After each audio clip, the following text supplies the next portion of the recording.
Today in this show, we'll be talking about Project Restart and what are the factors that will impact the start of the Premier League. Well, a date has been mooted, May 25th, when training will start, and June 16th is being purported as a date where the Premier League fixtures will go live again. And on the show today, we have a very special friend who's a Liverpool supporter but has a lot of good thoughts about Project Restart and how it should be implemented. So, without further ado, let's head into our discussion.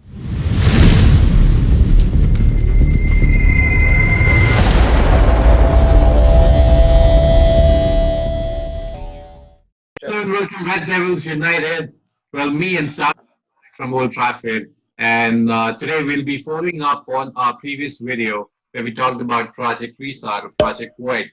But in recent Premier League meetings, it looks likely that the Premier League will go ahead and we'll be seeing games. And today on the show, we have a special guest joined in straight from San Francisco, United States of America, and providing expert advice, Varun. Hey, Hello, Varun, everyone. you to be here with us today. Yeah, I'm excited to talk about this. I think it's finally something that we all are looking forward to in terms of seeing some football back. And in that respect, it's really nice that Bundesliga started their first game, and that gives us all hope. There is some sports that will happen over the next course of this year, and we will not just be confined and sitting at home watching nothing. That is true. I mean, like there were about 7 or 8 games in the Bundesliga, and Sagar has some interesting insights from some of the games that he watched. So, like, how were the games without the fans? Like, what was the atmosphere like at the grounds?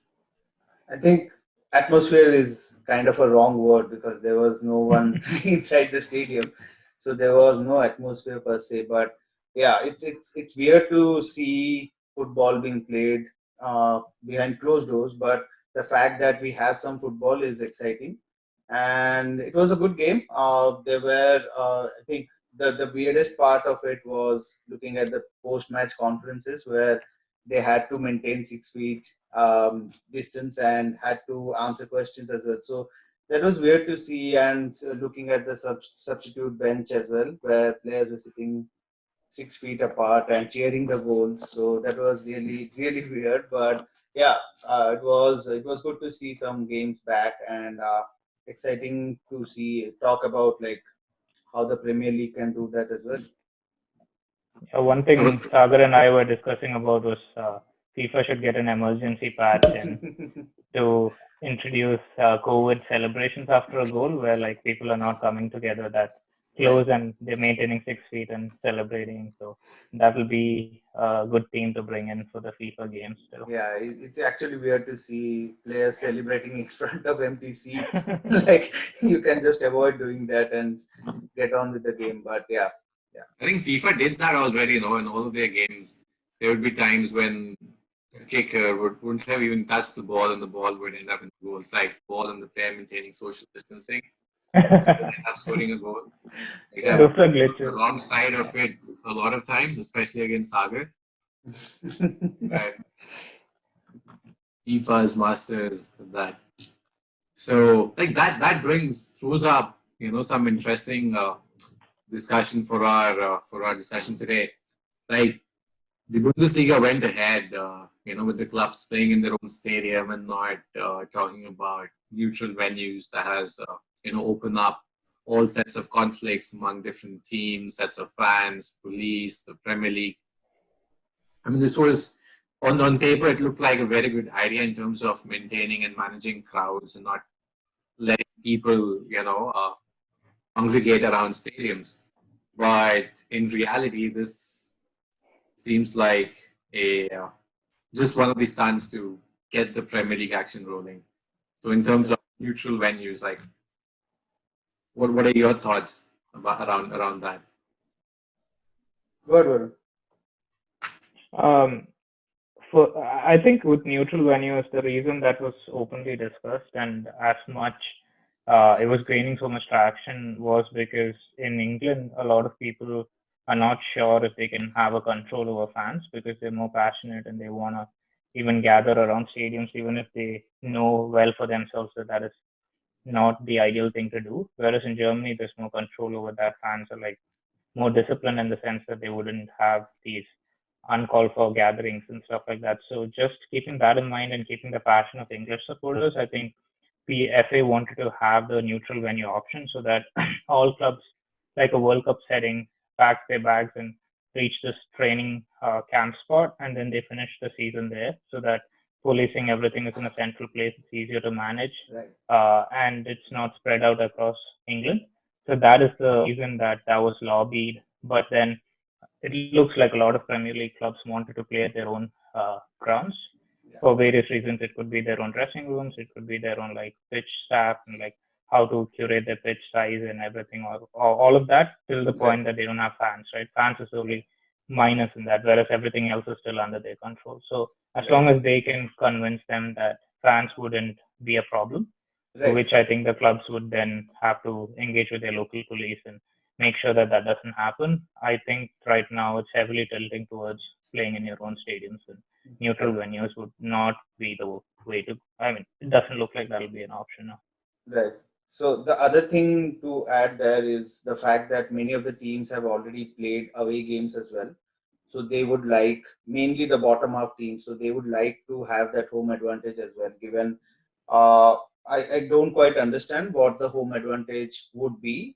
It's just that they would be playing in familiar surroundings, basically, because there would be no fans cheering them on. So think they just want that familiar feeling going into a home game and playing a top team. So I think that would be beneficial for bottom half teams, and they are quite like they are looking to have the games played at their home grounds rather than playing at a neutral venue. So I think that aspect would be resolved quite quickly, where all the teams would definitely agree playing at their own grounds rather than moving to a neutral venue. And how would logistics be taken care of then? Where now you have teams all over the country moving from the north to the south to play games. For example, we have these Manchester clubs, the Newcastle up north, and then we have some of the London clubs, and then other clubs like Brighton that are down south. Right. Wouldn't that throw up another set of problems? Like whenever I it's think around, like fans will still end up congregating or line up the streets to yeah, to the stadium. yeah, But having a single neutral venue might just eliminate that possibility. right. I think Bundesliga did a good thing in terms of maintaining the logistics factor of it, where in today's games we saw the players coming in four different buses rather than in one.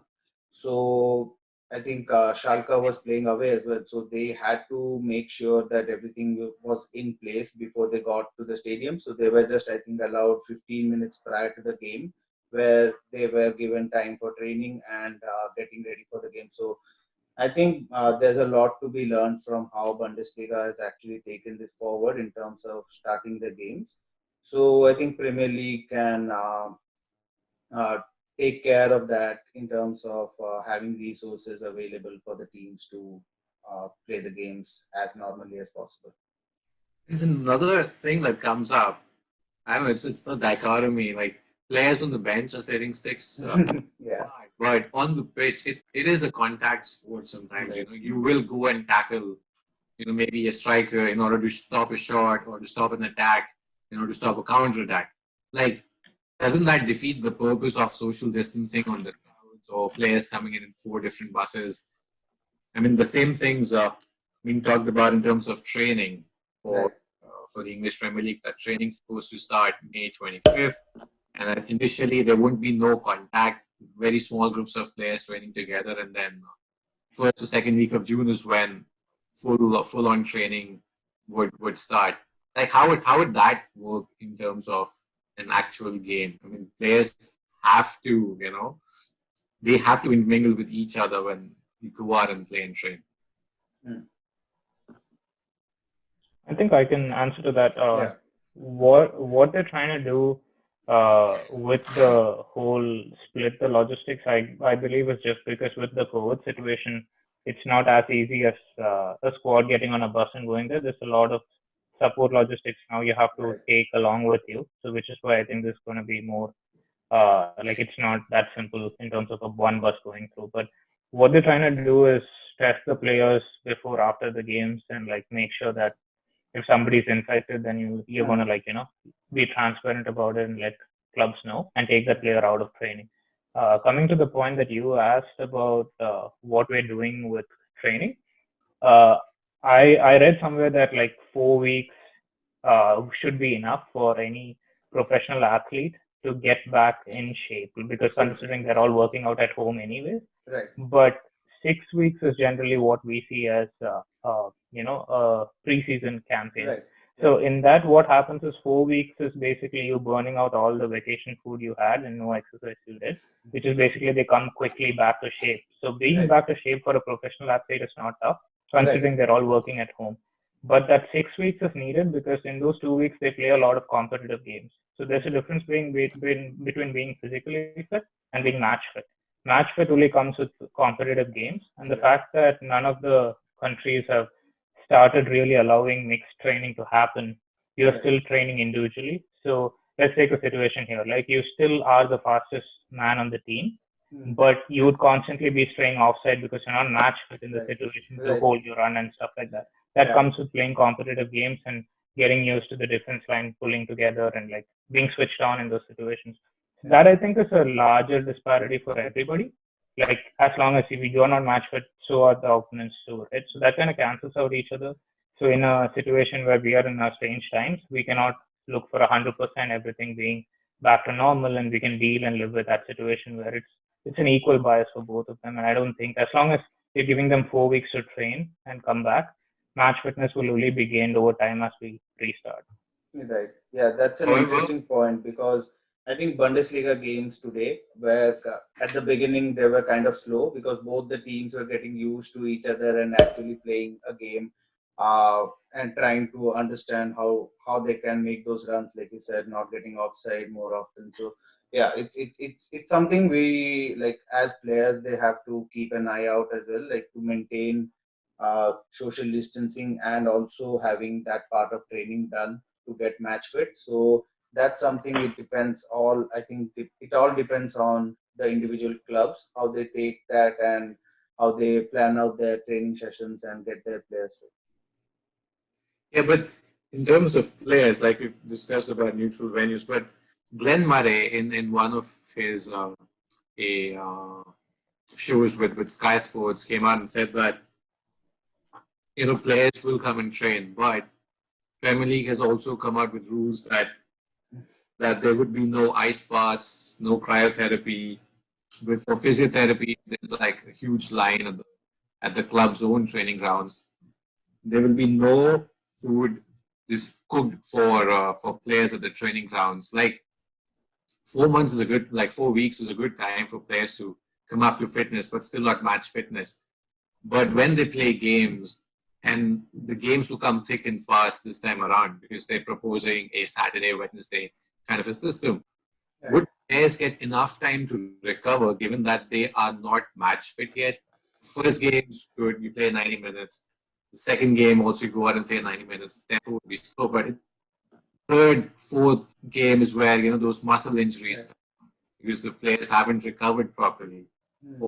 Training facilities are there, but then they have to stand in line 6 feet apart just to get to a physiotherapy session or to get their muscles massaged out properly.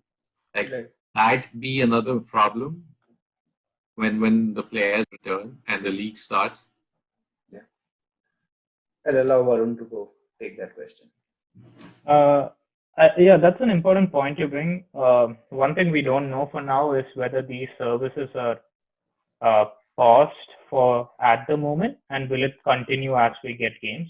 But one thing we got to keep in mind is we are not going like only the local domestic league is restarted. The Champions League is not going to go through. At least there's no plans until now, and there's no FA, there's no EFL, there's all of those domestic leagues is out. So Right. basically, you have some kind of control over the number of games. And one thing they are doing good in this respect is they have increased substitutions to 5 substitutions again. So that is going to give, so that means your squad's going to be used more. So that, like what you said, in the initial phase when all these services are not completely available in the first 2-3 weeks, you should make maximum use of your squad, make use of the substitution so that you're not burning out anybody till we slowly start seeing this come back to a normal situation where the players have access to all off-game therapies. But I think in this moment of time, as we talk, the reduced number of games because of the other competitions not happening and having increased substitution options and ability to explore the full depth of your squad should be a potential paper over the cracks for the situation right now. What Glenn Murray was talking about was mainly in phase one, where they get back to training and they will not have access to recovery programs during that phase. But maybe when they plan out the phase two and phase three before getting into the game, they will have those systems in place and maybe have better control over the situation. So that's going to be interesting to keep an eye out as to how Premier League is going to plan this phase two and phase three situation. Oh, yeah, absolutely. I think in that respect, there is two things we have to keep in mind. One is UEFA has kind of they're very threatened that the revenues from UCL is basically, Right. it looks like all the clubs are looking to save their own domestic league, Hmm. and UEFA has gone into the back burner. So there have been Yeah. multiple reports where UEFA has come down to policing these individual leagues, saying that this is the deadline we are setting for you to finish your league, which is some point in July or something like that.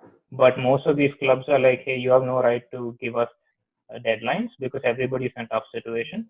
And you might want to rethink UCL for this season because we are looking for us, this is number one priority. I had a very important question for you guys, and I'd like to get your opinion on it because there have been a lot of players coming out personally and saying that they will not be willing to participate in the season because they have someone, but they are staying with their grandparents or taking care of their parents who are in those high risk category, and they will not be putting them at risk, or maybe they have a small child, so uh, they are not willing to participate. If I'm not wrong, I think Danny Rose has come out and said that. I think Sergio Aguero also has pointed that.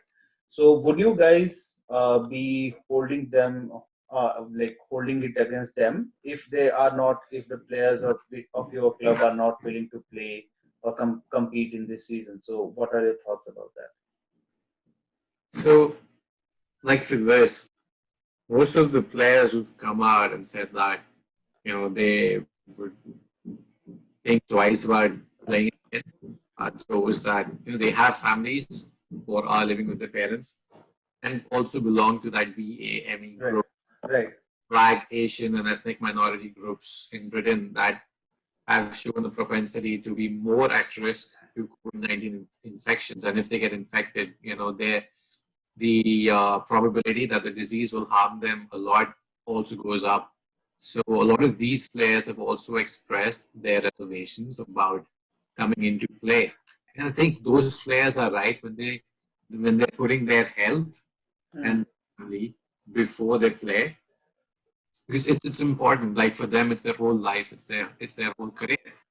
They maybe next year they wouldn't play for this club again. Maybe they trade for some other club if football resumes and life comes back to normal. But why risk everything that you have for this small period of time? And even Glenn Mate said that. Like, what's the point of risking everything just so that you can start sports in a country that has about 240,000 infections and 32,000 deaths, the highest mortality rates in Europe? Like, what's the point of going ahead and playing? So, like for me, I stand by those players. And Troy Deeney also came and said that it's okay if the club cuts his salary or pay because he's been broke before and he'll get it.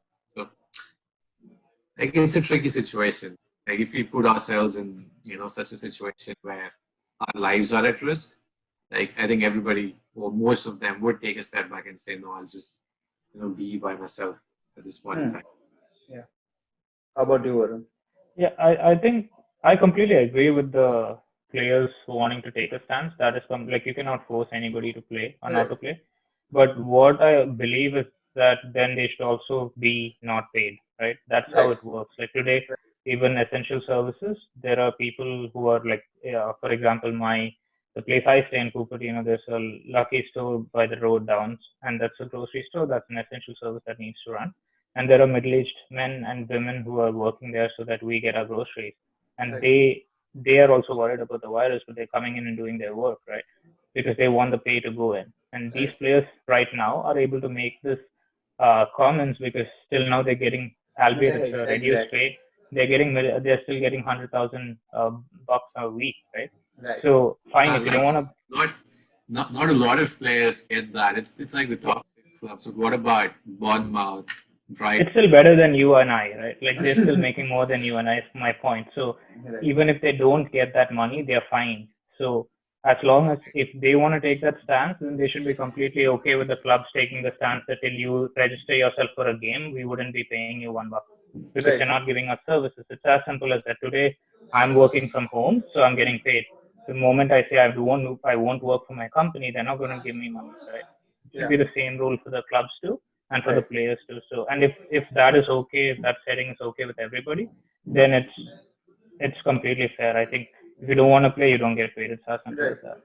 Right. So I'll play like ending up this. I would like to know what's your opinion about like final opinion about Premier League getting restarted and how it is going to impact like for you Varun Liverpool and Ashish United. Like, I'll do let you Ashish actually go. want the league to start? A yes or no, and how it's going to impact your following teams? And I can go first. Yeah. I wouldn't mind even if it started or didn't start because I'll be very frank. I think either ways somehow Liverpool will get the league because there's a lot of lobbying for like we're clear winners and stuff like that. And I think as much as fans will have their own banter at a larger administration level, almost Yeah. everybody seems to be aligned that this like I'm talking purely on a Liverpool basis. That some way or the other, within whatever it may be, through an asterisk or like whatever it is, I think there'll be some provision given for the league. But I believe that the virus is very significant, and only if all the clubs have figured out everything in terms of how the medical staff are going to like keep the monitoring of the players, their testing, and everything in place with no contact as much as possible, but only in places where they need to enforce that. Once everybody is ready and everybody feels comfortable about it to a point that there's no fans and everything else is set as before, I think it should be completely all right. It's Right. as good as calling any business back. Like how you're phasing out slowly, barbers are coming into play because like you can see people's hairs just growing out of place, and they want something. So at some point people will want to make that money, right? You cannot be sitting at home till Right. I don't know when this virus is gonna go, and that would mean many of us would just be like jobless, and that's very very scary.